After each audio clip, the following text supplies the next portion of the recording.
अनगिनत वाकयात कुरान में ऐसे हैं जिन्हें अकल मानने को तैयार नहीं, इसलिए कि वो कुरान के अंदर है, तस्लीम करना पड़ेगा।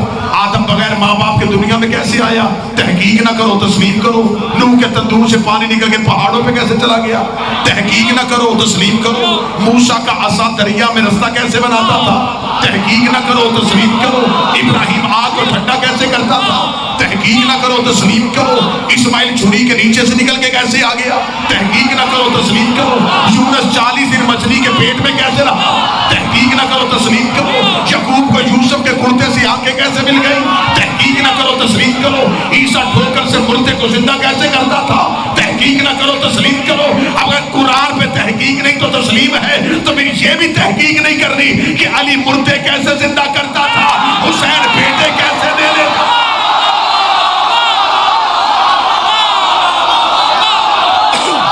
मौला हुसैन इज्जत अता फरमाए। बिस्मिल्लाह से साउंड वाला काम बैठा नहीं, तेज करना उसको, आवाज दबा दी उसने। साउंड वाला भाई जहां भी बैठा, जहां आवाज पहले थी वहीं पे रखो। बिस्मिल्लाह सरकार। अगर कुरान के वाकयात पे तहकीक नहीं करनी तो फिर अली के फजाइल में भी तहकीक नहीं। अली 40 जगहों पे रोजा कैसे इफ्तार कर रहा है, अली ने मगरब से सूरज कैसे पलटा दिया, अली ने खैबर का दरवाजा कैसे उखाड़ लिया, राहब ने हुसैन को बेटे कैसे दे दिए। अगर कुरान की आयतों पे एतबार है तो फिर अली इमाम है, इमामत भी मंजिल तहकीक पे नहीं, मंजिल तस्लीम पे है। अब किसी मौलवी के सर पे कुरान रखो, ये वाकयात हमारी समझ में नहीं आते जो कुरान के अंदर लिखे, फिर हो कैसे गया। वो कहेगा ये अल्लाह की कुदरत की निशानी है, ये अल्लाह की कुदरत की निशानी है। तुझे अल्लाह की कुदरत समझ में आ गई, अली की विलायत समझ में नहीं आ। अगर अल्लाह अपनी कुदरत से मोजज़ात कर सकता है तो अली नुमाइंदा है कुदरत से। कुरान की एक भी आयत में तहकीक नहीं, तहकीक गैर मासूम की बात पे, मासूम की बात को तस्लीम किया जाता है। साहिबाना इशारा मेरे सामने बैठे और इशारा यकीनन ये मार्फत वाले अहबाब जरूर समझ आएंगे और मुझे यकीनन इस बात की तफसील नहीं पढ़नी पड़ेगी। जिनकी बात में तहकीक करनी थी उन्हें तस्लीम किया जा रहा है। कोई तो बंदा होगा जो सत्तर की कदर करता होगा, बात से हुसैनी से अता फरमाए। जिनकी बातों में तहकीक होनी थी उनकी बातों को तस्लीम किया जा रहा है, और जिनकी बातों को तस्लीम करना था उनके फज़ाइल में तहकीक की जा रही है।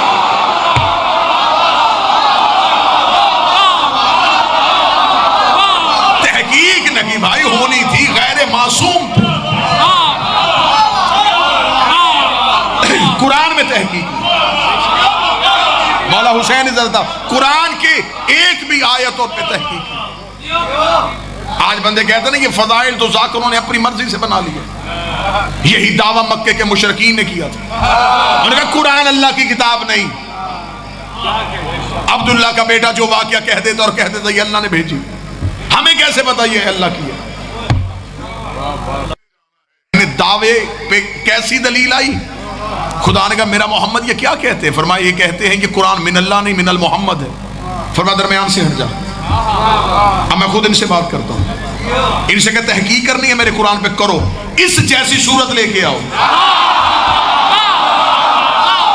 खुदा ने हमें ये गुलिया दे दिया था कि अगर कोई तुम्हारे सच्चे पे तहकीक करे तो उन्हें कहो तहकीक के घोड़े दुलाओ, इन जैसा कोई लेके आओ। मेरा चैलेंज है लाहौर के मिंबर पे अली के फज़ाइल पे तहकीक बाद में करना, कोई अली जैसा लेके आओ।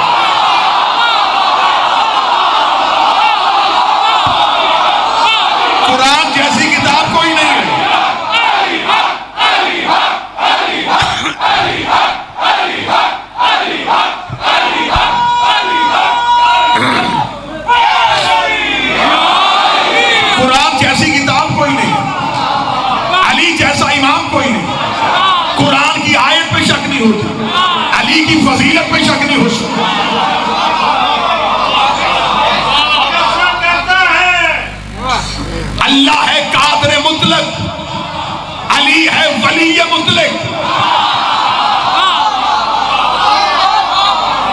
बहुत बेहतर तरीके से हमने पहला जीना अबूर किया, बढ़ते हैं दूसरे जीने की तरफ। मौजू पे आऊंगा और बिल्कुल आपको खबर भी नहीं होगी कि हम कहां से कहां जाने लगे। कुरान मंजिल तहकीक पे नहीं, मंजिल तस्लीम पे। नबी भी मंजिल तहकीक पे नहीं, मंजिल तस्लीम पे। नबी के आगे भी क्यों, क्या, कैसे है ही नहीं। कह दिया तस्लीम कर। ये जो हमारे पास ला इलाहा इल्लल्लाह है, ये मोहम्मद रसूलुल्लाह की तस्लीम का नाम है। हमने जो अल्लाह देखा ही नहीं था, हमें उसने कहा मानो, हमने तस्लीम कर लिया। उसने कहा जन्नत है, हमने तस्लीम कर लिया। उसने कहा फरिश्ता है, हमने तस्लीम कर। नबी भी मंजिल तहकीक पे नहीं, मंजिल तस्लीम पे। मेरे अहले सुन्नत भाइयों के यहाँ किताबों में वाकया मतवातर दर्ज। एक सहाबी थे, नाम था उनका खुज़ैमा। इनका लक़ब था ज़ू शहादतैन, दो गवाहियों वाला। ये जितनी देर जिंदा रहे इनकी गवाही दो मर्दों के बराबर मानी जाती। ये ज़ू शहादतैन बने थे नबी के कहने के मुताबिक। जाओ अहले सुन्नत किताबों के इतने अंबार लग जाएं कि खुज़ैमा से क्या फेल सरजद हुआ था कि वो ज़ू शहादतैन हो गए। नबी के पास एक यहूदी आया, उसने कहा ऐ मुसलमानों का पैगंबर, तूने मुझसे कोई कर्ज लिया था, वो वापस नहीं किया। रसूल ने कहा मैंने तो तुझसे कर्ज नहीं लिया। इसकी ईको बंद कर दे, गूंज खत्म हो जाए, डबल आवाज में, मैंने तुझसे कर्ज नहीं लिया। उसने कहा मैं अपने पास एक गवाह रखता हूं कि आपने कर्ज लिया था। रिसालत इमाम ने कहा कौन सा गवाह है? उसने एक यहूदी बगल से निकाला, उसने कहा ये गवाह है, आपने कर्ज लिया था। रिसालत इमाम खामोश थे। खुज़ैमा बिन साबित है, या रसूल अल्लाह क्या माजरा है? फरमाया ये यहूदी दावा करता है मैंने इससे कर्ज लिया, जबकि मैंने तो नहीं लिया, तो ये मुझसे गवाह मांग रहा है। खुज़ैमा नबी के करीब आया, नबी के कदमों पे हाथ रखे, यहूदी की तरफ देख के आंखों में आंखें डाल के मैं गवाही देता हूं कर्ज मेरे नबी ने नहीं लिया। मौजू खुलने लगा है। इसी जुमले से मौजू खुल जाएगा अगर आपके ज़हन यहाँ पे मौजूद हुए। मेरे नबी ने कर्ज नहीं लिया। नबी ने उसकी तरफ देखेगा, खुज़ैमा तूने गवाही कैसे दे दी? खुज़ैमा देखेगा, आपने कहा अल्लाह है, मैंने देखा था। आपने कहा जन्नत है, मैंने देखी थी। आपके कहने पे मैंने अल्लाह मान लिया। तो ये भी तो आप कह रहे हैं नबी ने ये जुमला लिखवा दिया, ज़ू शहादतैन कह दिया कि जब तक खुज़ैमा जिंदा रहेगा बंदे पूछेंगे कि ये दो गवाहियों वाला क्यों है, वाक़या सुनाना पड़ेगा। जब तक खुज़ैमा का नाम लिखा जाएगा तारीख में वाक़या दो नतीजे लेके आएगा। पहला नतीजा ये है कि पहली बार यहूदी ने मज़लूम से गवाह मांगा था। पहली बार यहूदी ने,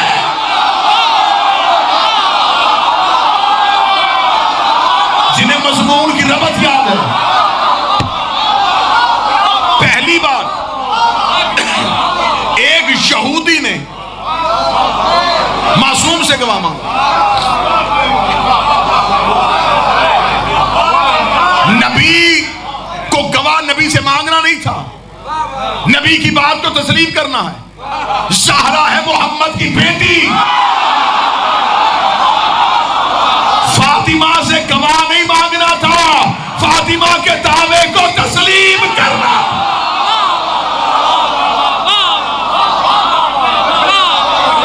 सैयदा की बात पे तहकीक नहीं करनी थी, सैयदा की बात को तस्लीम करना, क्योंकि सैयदा है दरूद में शामिल। और आपने दरूद में कह दिया है वसल्लिमु तस्लीमा। हम ज़हरा को तस्लीम करते हैं, तो फिर वैसा तस्लीम करो जैसा करने का हक है। कोई बंदा गैर मज़हब बैठा तो उसके लिए जुमला कहने लगा गैर शिया के लिए। अगर आप ज़हरा को तस्लीम करते हैं तो फिर उनको क्यों तस्लीम करते हैं जो ज़हरा को तस्लीम नहीं कर रहे?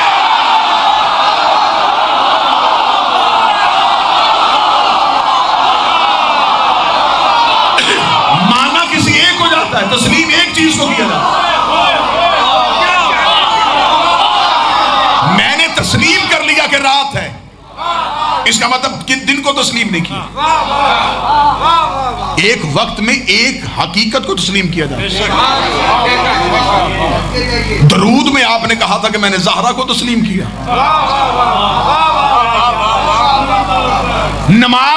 ने कहा था कि मैंने ज़हरा को तस्लीम किया।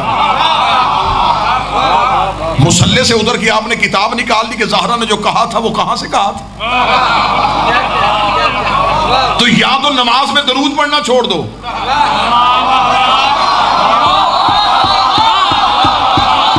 या ज़हरा के मुकदमे पे तहकीक करना छोड़ दो।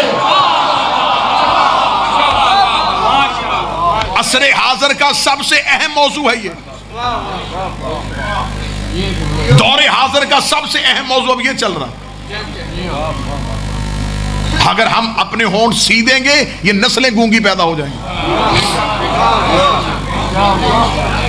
अब शिया घर का हर सोशल मीडिया पे बैठा हुआ बच्चा मजहब का मुनाजर है, हमें इसे तैयारी करवा के बिठवाना है ताकि ये फरीक के जवाब दे सके,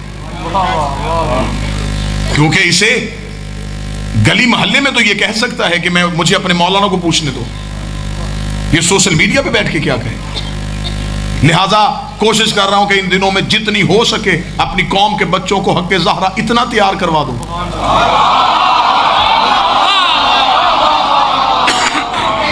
कि मैदान जब भी सजे सिर्फ कौम के फर्द तैयार ना हो, कौम तैयार हो। जनाब सैयदा के हक का अवाम तक ना पहुंचना आपकी कमजोरी नहीं, मिंबर की बुज़दली की अलामत थी।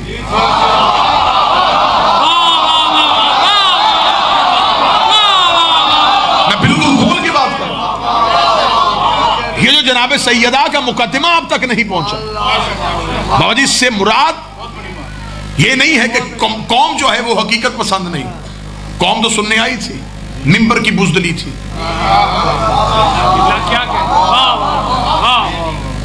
कि हमने आपको जनाब सैयदा का बताया ही नहीं। अगर बता देते तो जितना हमने हुसैन का कत्ल पढ़ा है, ये हुसैन की शहादत पढ़ने का असर है कि आज बंदे हमारे सामने यजीद का नाम नहीं लेते। मेरा ख्याल है कि नौजवानों को इस बात पे तायीद करनी चाहिए थी।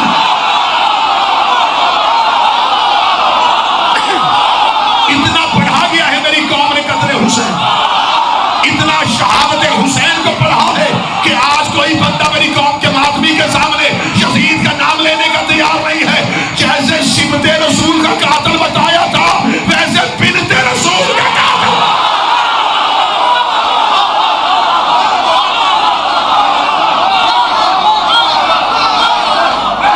बिस्मिल्लाह।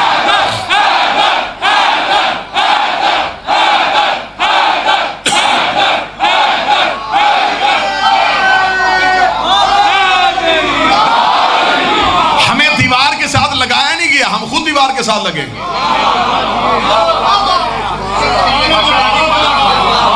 भाई अगर आपका इशू ये है कि आप कहते हैं कि नहीं जी ऐसी बातों से इत्तेहाद खराब होगा, तो मेरी जान आप कश्मीर के मौजू पे बहस क्यों करते हैं?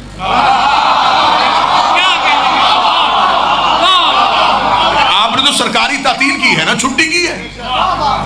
आपके प्राइम मिनिस्टर ने अक़वाम मुत्तहिदा में कश्मीर के इशू पे बात की, पूरी दुनिया के मुसलमानों ने सराहा।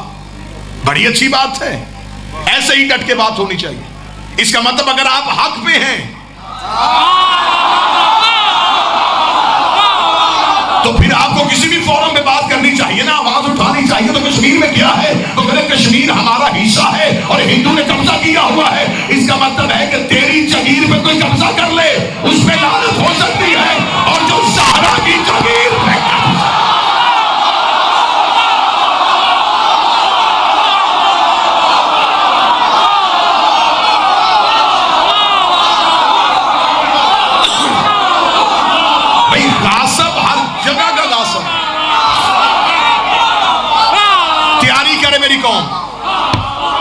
मेरी कौम की बच्चे तैयार हो।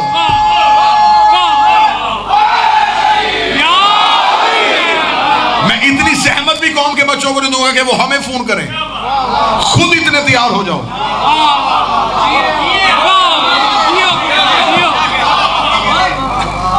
लिहाजा मैं सारे अदालतों के सिस्टम को भी समझता हूं।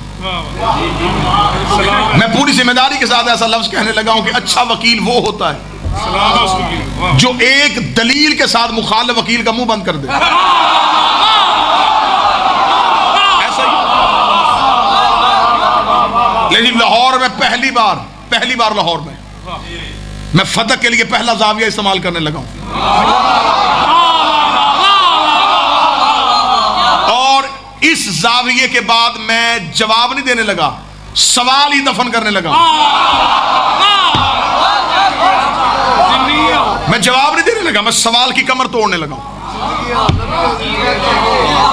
आज के बाद जब भी कहीं बहस करना, इस जाविये को इस्तेमाल करना।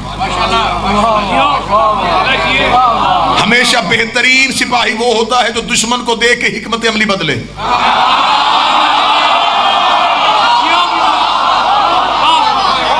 वो अगले मोर्चे पे तो अगले पे आओ, वो पिछले पे तो पिछले पे रहो, एक जगह पे निकल ही रहना।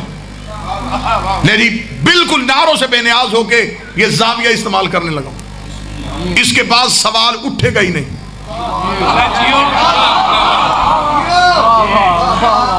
अब दो सवाल हैं इस वक्त जो पूरी दुनिया में हो रहे हैं कि बीबी दरबार में क्यों गई थी।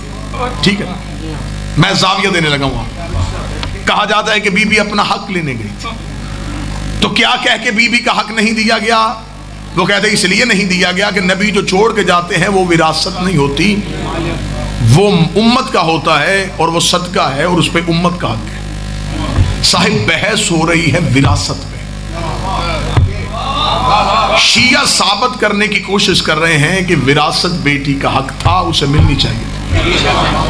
गैर शिया साबित कर रहा है रवायतों से, वो हदीसों से, वो हदीसें निकाल रहा है और एक जगह पे वो स्टैंड कर रहा है कि नबियों की विरासत नहीं होती।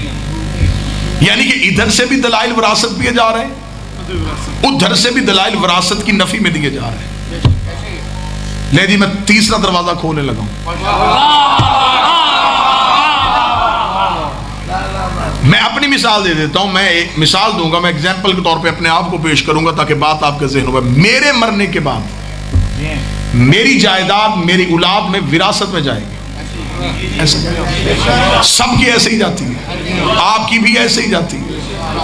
लेकिन अगर मैं अपनी जिंदगी में अपनी औलाद में से किसी एक को लिख दूं तो वो अब विरासत नहीं रहेगी, उसकी मलकियत हो जाएगी। झगड़ा जनाब विरासत में किस बात का हो रहा है? नबी तो अपनी जिंदगी में ज़हरा को लिख के ले गए थे, हाकम ने विरासत में कब्जा नहीं किया था, ज़हरा की मलकियत में कब्जा। जनाब विरासत की तो बहस ही नहीं। बिस्मिल्लाह साहब, रसूल तो जिंदगी में बीबी को लिख के दे गए। बीबी जो तहरीर दरबार में ले गई थी वो विरासत के कागज नहीं थे,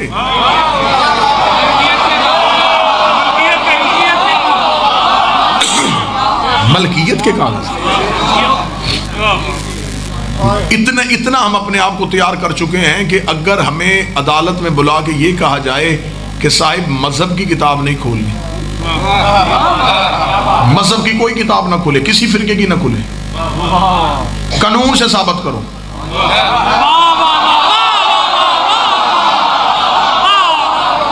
तो ये कौम ने जो इज्जत दी है, ये उसका कर्ज। और जनाब सैयदा ने जो खैरात दी है, बीबी की दहलीज पे हल्की सी नौकरी है कि मैंने 3 दिन मुकम्मल तैयारी करने के बाद पाकिस्तान का मेजर एक्ट अपने सामने रख के 114 वो कानूनी गलतियां निकाली हैं जो सैयदा के मुकदमे में हुकूमत की तरफ से हुई हैं।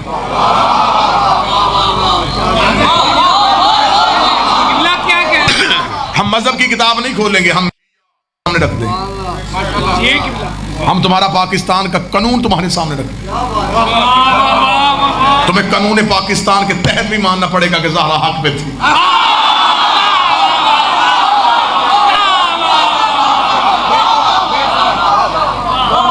आज भी पाकिस्तान के कानून में ये बात शामिल है कि एक घर मेरी मलकियत है, मैं उसमें रह रहा हूं, एक अरसे से मैं रह रहा हूं, एक शख्स ने मेरे मलकियत मेरे मकान पे कब्जा कर लिया, वो काबज हो गया, मैं भी अदालत में चला गया, वो भी अदालत में चला गया।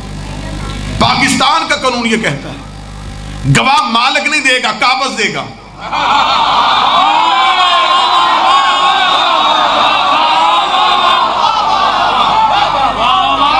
गवाह कागज लेके आए, उसकी तो मलकियत थी, वो तो बैठा हुआ था। कब्जा आपने किया, आपके पास क्या सबूत है कि ये आपकी है?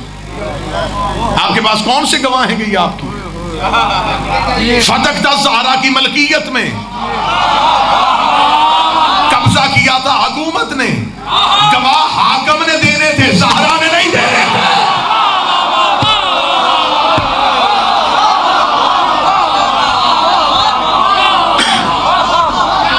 दूसरी कानूनी गलती साहिब ये है, मैं 2-3 गलतियां पढ़ के फिर उसके बाद मैं मौजू को मुतसिल कर दूं। दूसरी कानूनी गलती है कि अगर आप स्टेट के खिलाफ केस करते हैं तो ये नहीं हो सकता कि आप प्राइम मिनिस्टर के खिलाफ कोई एप्लीकेशन दें और उसे सुने भी प्राइम मिनिस्टर।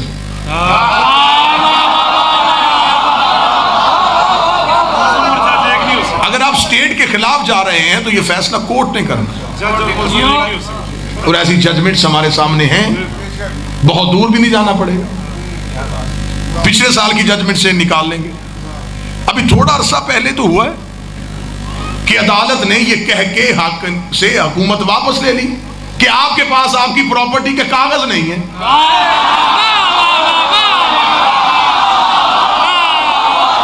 मेरा ख्याल अगर ये कौम इशारे समझने शुरू कर दे तो बहुत सी चीजें जिनकी वजाहत की जरूरत ही नहीं।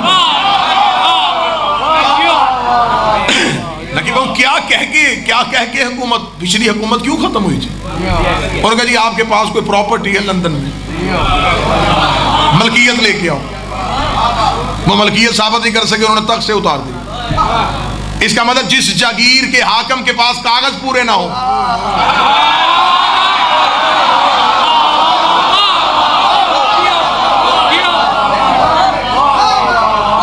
उसे हुकूमत से निकाल दिया जाए। हम सिर्फ इतना कहते हैं हुकूमत देनी है दे, सिर्फ फदक के कागज दिखाओ।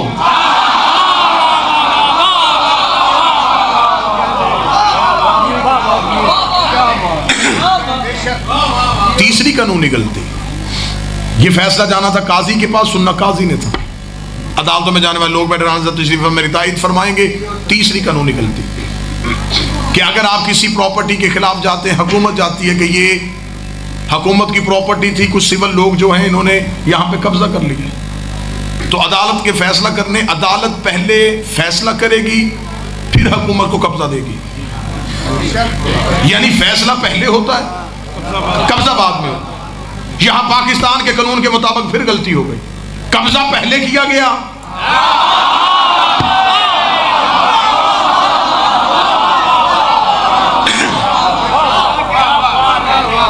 फैसला बाद में किया। और जिस दिन केस दायर हुआ उसी दिन फैसला हो गया। ये तरीके इंसानियत का, अपनी नोयत का पहला केस है। 1400 साल हो गए हैं ज़हरा की हक की फाइल तरीक के रिकॉर्ड रूम में पड़ी है। हर हुकूमत आती है, गुजर जाती है, और कोई उस फाइल को खोलने को तैयार नहीं। हम भी इस लम्हे में हम भी गफलत का शिकार है। हमने भी लोगों को नहीं बताया।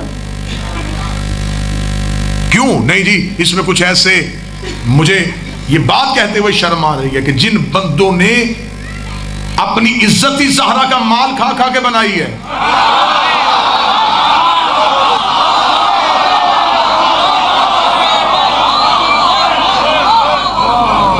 आज वो स्टेटमेंट्स दे रहे हैं। ऐसी गुफ्तगू नहीं करनी चाहिए, ऐसी बातें नहीं करनी चाहिए। तो सबसे पहले अल्लाह से कहे कि तू शैतान पे लाना छोड़, खुदा से कहे कुरान में इब्राहिम की बात कर, नमरूद की ना कर। मेरे मालिक मूसा की कहानियां सुना, फिरौन की बातें हमें ना सुना। हर दौर में सच्चे की बात के साथ झूठे का तज़किरा इसलिए जरूरी है ताकि सच्चे की सच्चाइयों में इजाफा किया जा सके। अगर आपकी मौजूद से दिलचस्पी से तो सलामती सरकार इमाम ज़माना बुलंदतर सलावत, मेरे वक्त के इमाम की सलामती हो, मेरा बादशाह की सलामती हो, मेरे शहनशाह की सलामती।